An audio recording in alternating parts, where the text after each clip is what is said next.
последнее время участились звонки от наших граждан, которые обнаруживают на берегу моря погибших или умирающих водоплавающих птиц. Чаще всего это нырки, такой вид, как чонга.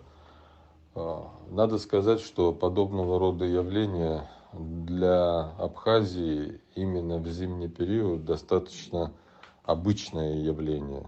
Дело в том, что у нас на зимовку прилетают и через территорию Абхазии мигрируют миллионы птиц.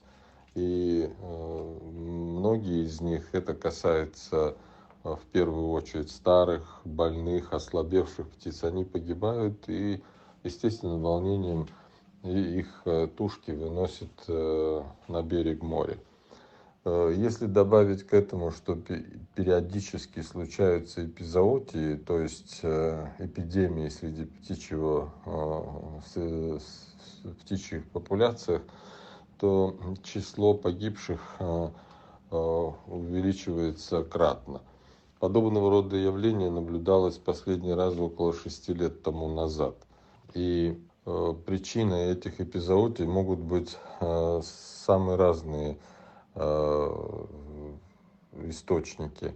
Это может быть и птичий грипп, это может быть и чума пернатых, и другие возбудители эпидемий,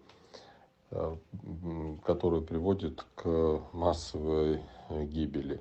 То есть можно говорить о том, что для зимнего времени, когда здесь собираются многочисленные стаи птиц самых разных видов, и в первую очередь это касается водоплавающих видов, подобного рода явления можно говорить о их обычности.